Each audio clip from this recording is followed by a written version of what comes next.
को आपसे अलग संसार का स्वामी माने बैठा था और अजन्मा जग करता हूँ। इस मायाकृत मोह के घने अंधकार से मैं अंधा हो रहा था, इसलिए आप यह समझकर कि यह मेरे ही अधीन है, मेरा भृत्य है, इस पर कृपा करनी चाहिए, मेरा अपराध क्षमा कीजिए। मेरे स्वामी, प्रकृति महतत्व अहंकार आकाश वायु अग्नि जल और पृथ्वी रूप आवरणों से घिरा हुआ यह ब्रह्मांड ही मेरा शरीर है और आपके एक एक रोम के छिद्रों में ऐसे ऐसे अगणित ब्रह्मांड उसी प्रकार उड़ते पड़ते रहते हैं जैसे झरोकों की जाली में से आने वाली सूर्य की किरणों में रज के छोटे छोटे परमाणु उड़ते हुए दिखाई पड़ते हैं।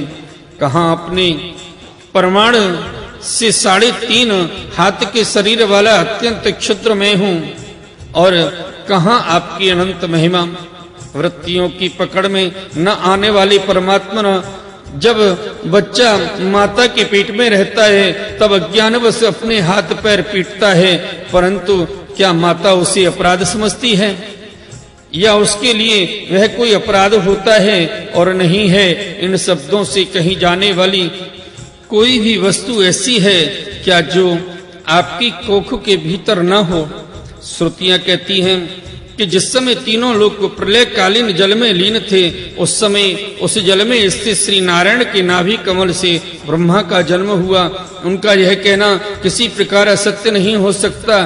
तब आप ही बतलाइए प्रभु, क्या मैं आपका पुत्र नहीं हूँ? प्रभु, आप समस्त जीवों की आत्मा हैं, इसलिए आप नारायण नार जीव और अयन आश्रय हैं। आप समस्त जगत के और जीवों के अधीश्वर हैं, इसलिए आप नारायण नार जीव और अयन प्रवर्तक हैं। आप समस्त लोकों के साक्षी हैं, इसलिए भी नारायण नार जीव और अयन जानने वाला है। नर से उत्पन्न होने वाले जल में निवास करने के कारण जिन्हें नारायण नार जल और अयन निवास स्थान कहा जाता है, वे भी आपके एक अंश ही हैं। वह अंश रूप से दिखना भी सत्य नहीं है, आपकी माया ही है।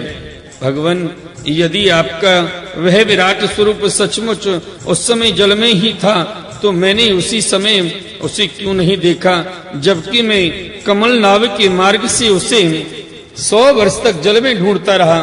फिर मैंने जब तपस्या की तब उसी समय मेरे हृदय में उसका दर्शन कैसे हो गया और फिर कुछ ही क्षणों में वह पुनः क्यों नहीं दिखा, अंतर ध्यान क्यों हो गया। माया का नाश करने वाले प्रभु, दूर की बात कौन कहे, अभी इसी अवतार में आपने इस बार दिखने वाले जगत को अपने पेट में ही दिखला दिया, जिसे देखकर माता यशोदा चकित हो गई थी। इससे यही तो सिद्ध होता है कि यह संपूर्ण विश्व केवल आपकी माया ही माया है। जब आपके सहित यह संपूर्ण विश्व जैसा बाहर दिखता है वैसा ही आपके उदर में भी दिखा, तब क्या यह सब आपकी माया के बिना ही आप में प्रतीत हुआ? अवश्य ही आपकी लीला है। उस दिन की बात जाने दीजिए, आज की ही लीजिए। क्या आज आपने मेरे सामने अपने अतिरिक्त संपूर्ण विश्व को अपनी माया खेल नहीं दिखलाया? पहले आप अकेले थे, फिर संपूर्ण ग्वाल वाल बछड़े और छड़ी छीके भी आप ही हो गए। उसके बाद मैंने देखा कि आपके वे सब रूप चतुर्भुज हैं और मेरे सहित सबके सब तत्व उनकी सेवा कर रहे हैं। आपने अलग अलग उतने ही ब्रह्मांडों का रूप भी धारण किया था, परंतु अब आप केवल अपरिमित अद्वितीय ब्रह्म रूप से ही शेष रह गए हैं। जो लोग अज्ञानवश आपके स्वरूप को नहीं जानते, उन्हीं को आप प्रकृति में स्थित जीव के रूप से प्रतीत होते हैं और उन पर अपनी माया का पर्दा डालकर सृष्टि के समय मेरे ब्रह्मा रूप से, पालन के समय अपनी विष्णु रूप से और संहार के समय रुद्र के रूप में प्रतीत होते हैं। हे प्रभु, आप सारे जगत के स्वामी और विधाता हैं। अजन्मा होने पर भी आप देवता, ऋषि, मनुष्य, पशु, पक्षी और जलचर आदि योनियों में अवतार ग्रहण करते हैं, इसलिए कि इन रूपों के द्वारा दुष्ट पुरुषों का घमंड तोड़ दें और सत्पुरुषों पर अनुग्रह करें। भगवान, आप अनंत परमात्मा और योगेश्वर हैं। जिस समय आप अपनी योग माया का विस्तार करके लीला करने लगते हैं, उस समय त्रैलोकी में ऐसा कौन है जो यह जान सके कि आपकी लीला कहाँ किस लिए, कब और कितनी होगी। इसलिए यह संपूर्ण जगत स्वप्न के समान असत्य अज्ञान रूप और दुख पर दुख देने वाला है। आप परमानंद परम ज्ञान स्वरूप एवं अनंत हैं। यह माया से उत्पन्न एवं विलीन होने पर भी आप में आपकी सत्ता से सत्य के समान प्रतीत होता है। हे प्रभु, आप ही एकमात्र सत्य हैं, क्योंकि आप सबके आत्मा जो हैं, आप पुराण पुरुष होने के कारण समस्त जन्मादि विकारों से रहित हैं। आप स्वयं प्रकाश हैं। इसलिए देश, काल और वस्तु जो परम प्रकाश है, किसी प्रकार आपको सीमित नहीं कर सकते। आप उनके भी आदि प्रकाशक हैं। आप अविनाशी होने के कारण नित्य हैं। आपका आनंद अखंडित है। आप में न तो किसी प्रकार का मल है और न अभाव। आप पूर्ण एक हैं। समस्त उपाधियों से मुक्त होने के कारण आप अमृत रूप हैं। आपका यह ऐसा स्वरूप समस्त जीवों का ही अपना स्वरूप है, जो गुरु रूप सूर्य से तत्व ज्ञान रूप दिव्य दृष्टि प्राप्त करके उससे आपको अपने स्वरूप के रूप में साक्षात्कार कर लेते हैं। वे इस झूठे संसार सागर को मानो पार कर जाते हैं। संसार सागर के झूठा होने के कारण इससे पार जाना भी अविचार दशा की दृष्टि से ही है।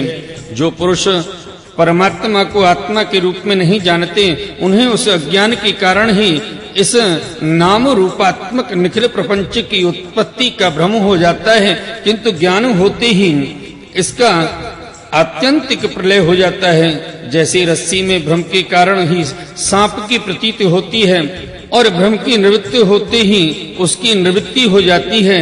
संसार संबंधी बंधन और उससे मोक्ष, ये दोनों ही नाम अज्ञान से कल्पित हैं। वास्तव में ये अज्ञान के ही दो नाम हैं। ये सत्य और ज्ञान स्वरूप परमात्मा से भिन्न अस्तित्व नहीं रखते। जैसे सूर्य में दिन और रात का भेद नहीं है, वैसे ही विचार करने पर अखंड चिंत्य रूप केवल शुद्ध आत्म तत्व में न बंधन है और न तो मोक्ष। भगवान, कितने आश्चर्य की बात है कि आप हैं अपनी आत्मा पर लोग आपको पराया मानते हैं और शरीर आदि है पराई, किंतु उनको आत्मा मान बैठते हैं और इसके बाद आपको कहीं अलग ढूंढने लगते हैं। भला अज्ञानी जीवों का यह कितना बड़ा अज्ञान है। हे अनंत, आप तो सबके अंतःकरण में ही विराजमान है। इसलिए संत लोग आपके अतिरिक्त जो कुछ प्रतीत हो रहा है उसका परित्याग करते हुए अपने भीतर ही आपको ढूंढते हैं। क्योंकि यद्यपि रस्सी में सांप नहीं है, फिर भी उस प्रतीयमान सांप को मिथ्या निश्चय किए बिना भला कोई सत्पुरुष सच्ची रस्सी को कैसे जान सकता है। अपने भक्तजनों के हृदय में स्वयं स्फूर्ति होने वाले भगवान, आपके ज्ञान का स्वरूप और महिमा ऐसी ही है, उससे अज्ञान कल्पित जगत का नाश हो जाता है। फिर भी जो पुरुष आपके युगल चरण कमलों का तनिक सा भी कृपा प्रसाद प्राप्त कर लेता है, उससे अनुग्रहित हो जाता है, वही आपकी सच्चिदानंदमय महिमा का तत्व जान सकता है। दूसरा कोई भी ज्ञान वैराग्य आदि साधन रूप अपने प्रयत्न से बहुत काल तक कितना भी अनुसंधान करता रहे, वह आपकी महिमा का यथार्थ ज्ञान नहीं प्राप्त कर सकता। इसलिए भगवान, मुझे इस जन्म में, दूसरे जन्म में अथवा किसी पशु पक्षी आदि के जन्म में भी ऐसा सौभाग्य प्राप्त हो कि मैं आपके दासों में से कोई भी दास हो जाऊं और फिर आपके चरण कमलों की सेवा करूं। मेरे स्वामी, जगत के बड़े बड़े यज्ञ सृष्टि के प्रारंभ से लेकर अब तक आपको पूर्णतः तृप्त न कर सके, परंतु आपने ब्रज की गायों और ग्वालिनों के बछड़े एवं बालक बनकर उनके स्तनों का अमृत सा दूध बड़ी उमंग से पिया है। वास्तव में उन्हीं का जीवन सफल है। वे ही अत्यंत धन्य हैं। अहो नंद आदि ब्रजवासी गोपों के धन्य भाग्य हैं। वास्तव में उनका अहो भाग्य है, क्योंकि परमानंद स्वरूप सनातन परिपूर्ण ब्रह्म आप उनके अपने सगे संबंधी और सहृद हैं। हे अच्युतः, इन ब्रजवासियों के सौभाग्य की महिमा तो अलग रही। मन आदि 11 इंद्रियों के अधिष्ठात्र देवता के रूप में रहने वाले महादेव आदि हम लोग बड़े ही भाग्यवान हैं, क्योंकि इन ब्रजवासियों के मन आदि 11 इंद्रियों को प्याले बनाकर हम आपके चरण कमलों का अमृत से भी मीठा, मदरा से भी मादक, मधुर मकरंद से पान करते रहते हैं। जब उसका एक एक इंद्रिय से पान करके हम धन्य धन्य हो जाते हैं, तब समस्त इंद्रियों से उसका सेवन करने वाले ब्रजवासियों की तो बात ही क्या है। हे प्रभु, ऐसे ब्रजभूमि के किसी वन में और विशेष करके गोकुल में किसी भी योनि में जन्म हो जाए, यही हमारे लिए बड़े सौभाग्य की बात है, क्योंकि यहाँ जन्म हो जाने पर आपके किसी न किसी प्रेमी के चरणों की धूलि अपने ऊपर पड़ जाएगी। हे प्रभु, आपके प्रेमी ब्रजवासियों का संपूर्ण जीवन आपका ही जीवन है, आप ही उनके जीवन के एकमात्र सर्वस्व हैं, इसलिए उनके चरणों की धूलि मिलना आपकी ही चरणों की धूलि मिलने के बराबर है। और आपके चरणों की धूलि को तो श्रुतियां भी अनादि काल से अब तक